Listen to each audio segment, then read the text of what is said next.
Hello everyone. Today we will learn about chapter R Environment, which is chapter number 15 in 10th class Science NCERT book.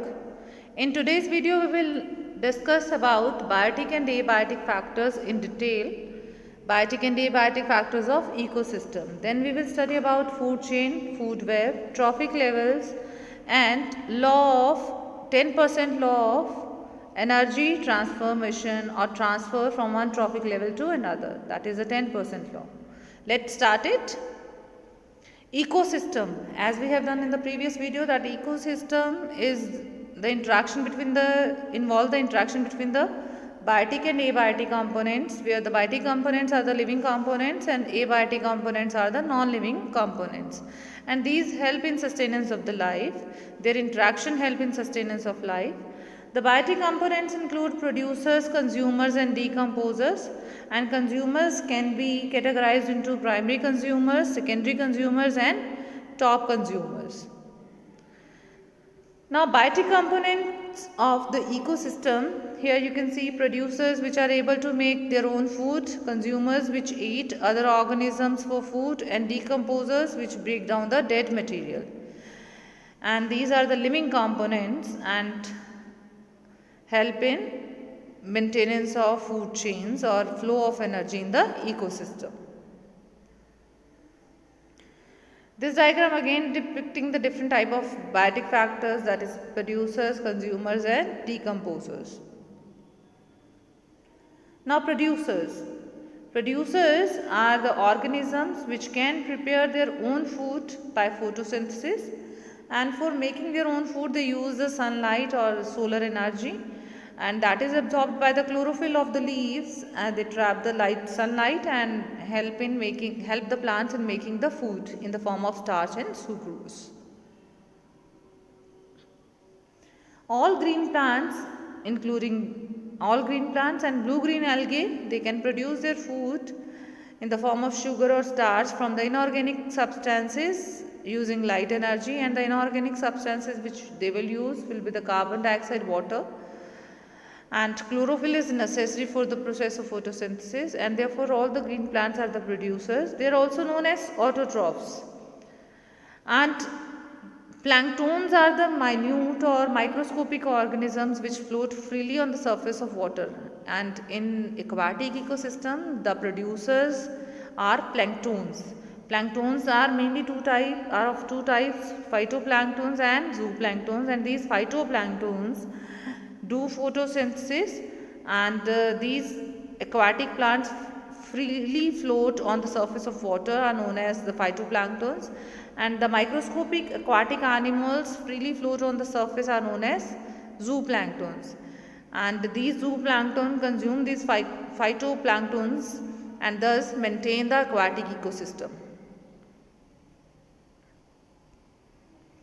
Now consumers, the organisms which consume food produced by the producers either directly by or indirectly by are known as consumers, and they can be categorized into primary, secondary and tertiary consumers. Based on their mode of nutrition, consumers can be classified into primary, secondary and tertiary consumers, or we can classify them into herbivores, carnivores, omnivores and scavengers. Herbivores are the primary consumers, they eat only plants, and carnivores are the secondary consumers because they eat meat. Omnivore, they belong to both categories, that is primary and secondary, because they are capable of eating plants as well as animals, for example human beings and bears. Then scavengers are the carnivores that feed on the body of dead organisms, so they belong to the category of tertiary consumers, for example vultures.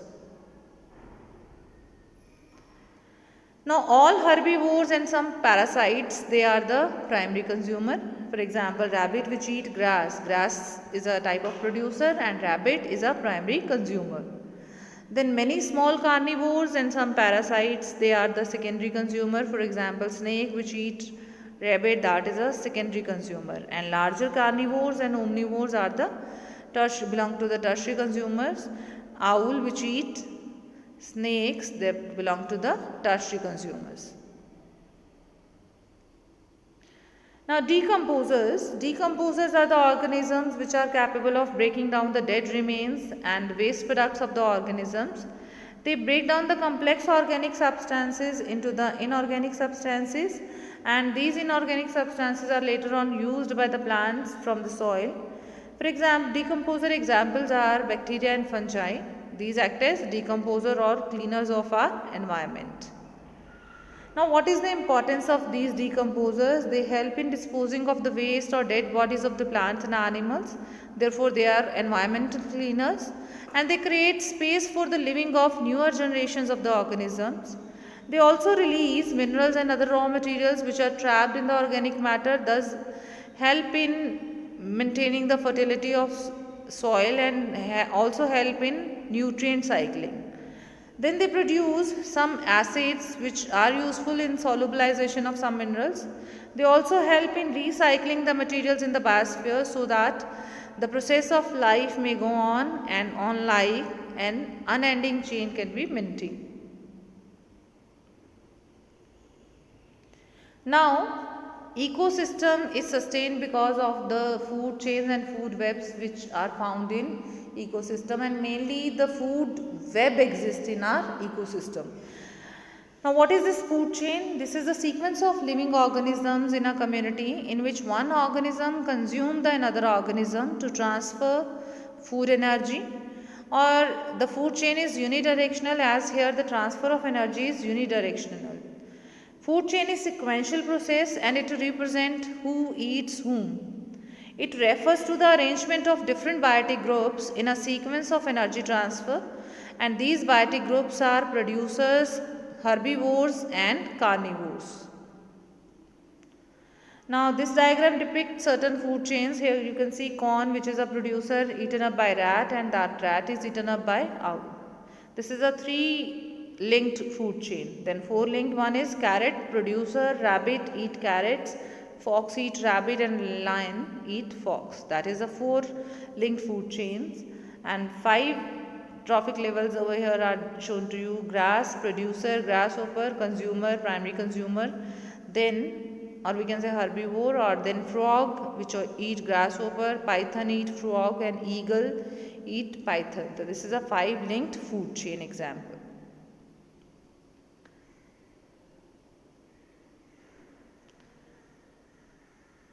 Now next diagram again depict food chain, which shows the transfer of energy within the ecosystem. Here energy is transferred between the organism, as one organism like grasshopper eat producers or plants, and the grasshopper is eaten up by rat, and or insect, that insect is eaten up by rat. So energy is transferred from one organism to another, and food chain is simple linear series of the steps, whereas food web is more complex. That is interlinked food chains, that contain interlinked food chains. Now, what is the significance of food chain? It helps us in understanding the food relationship and interaction among the various organisms in the ecosystem. It helps in transfer of energy and materials between the various living components of the ecosystem.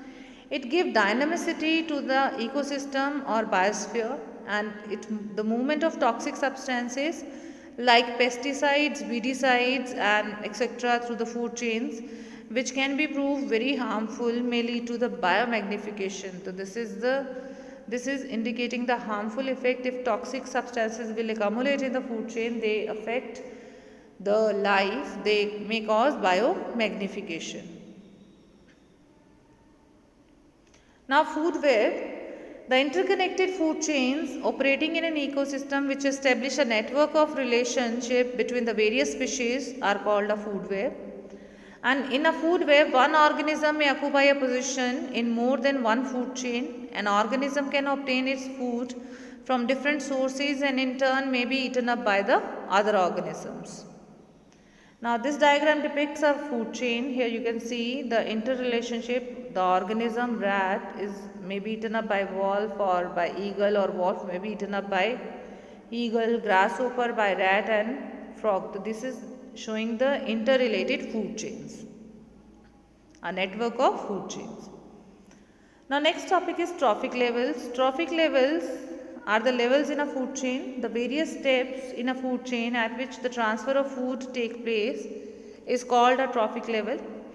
And there is gradual decrease in amount of energy when the energy transfer from one trophic level to the next in a food chain. Only 10% of the energy is transferred to the next trophic level and 90% is used up in its life processes. Here you can see that in the diagram trophic levels are shown to you. First trophic level is the primary one or the primary producers, and second trophic level is the primary consumers. Third trophic level secondary consumers, and fourth trophic level tertiary consumers. And only 4 to 5 trophic levels are found in a food chain, because the energy, as only 10% of the energy is transferred from one trophic level to another, so at the end very less amount of energy is available for the transfer. Therefore only 4 to 5 trophic levels or 3 to 4 trophic levels are found in a food chain, in most of the food chain. Now next, the various trophic levels which are given in the diagram, they were plants, the producers, which constitute the first trophic level, then herbivores, also known as primary consumer, constitute the second trophic level. The carnivores or the secondary consumers make up the third trophic level, and large carnivores or tertiary consumers, which feed upon the small carnivores, constitute the fourth trophic level. Now, energy flow in these various trophic levels, as green plants capture only 1% of the solar energy incident on the earth through the biochemical process of photosynthesis, and according to 10% law, the energy taken up by plants, and plants are producers, and the only 10% of energy will be transferred from the plants to the herbivores. So that is about the 10% law, that it states that only 10% of energy entering a particular trophic level of organisms is available for the transfer to the next trophic level. Since so little energy is available for the next level of the consumers or food in a food chain, therefore a food chain generally consists of 3 or 4 trophic levels, and the loss of energy at each step is so great that very little usable energy remain after fourth level. That's why 3 to 4 steps are there only.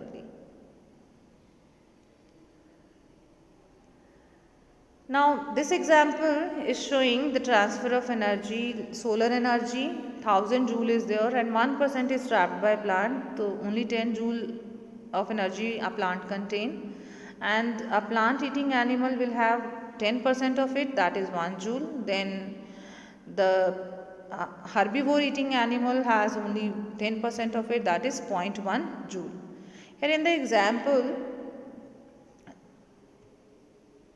this example is depicted again and written in the word form, that suppose 1000 joule of solar energy received by plants, 1% of solar energy available on the earth is utilized by plants, so they have only 10 joules, and rest is lost in the environment, that plants utilize only 10 joule of energy, and next only 10% will be transferred to the herbivores.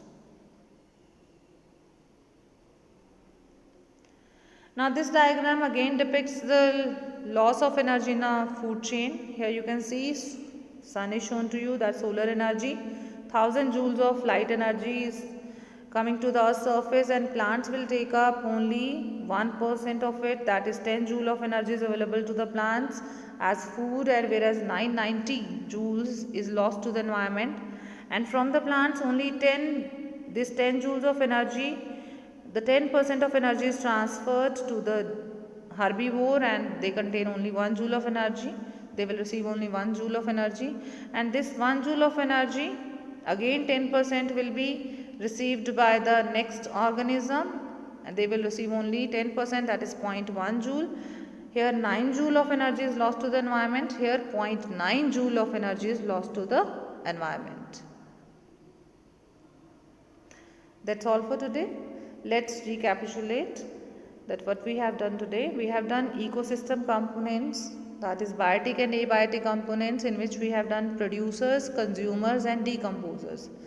Producers are the plants which make their own food by the process of photosynthesis, whereas consumers may be the primary consumers, secondary consumers, or tertiary consumers. Primary consumers are those organisms which are dependent on plants for taking their food, whereas secondary consumers are dependent on the organism, on the herbivores, and tertiary consumers are dependent on the carnivores. Then decomposers are those organisms which clean our environment, they degrade the dead organic matter. Then we have done food chain, the sequence by which due to feeding habit the organisms are dependent on each other. One organism eat another. And we have done 3-linked or 4-linked and 5-linked food chains. Then we have done food web, which is the network of many food chains, and in nature food web exists because food chain, it depicts the simple sequential transfer of energy or transfer of food material, whereas in nature food web exists. Then we have done trophic levels. Mainly a food chain consists of 3 or 4 trophic levels because of the 10% law of energy transfer. And according to 10% law of energy transfer, only 10% of the energy will be transferred from one trophic level to the another trophic level.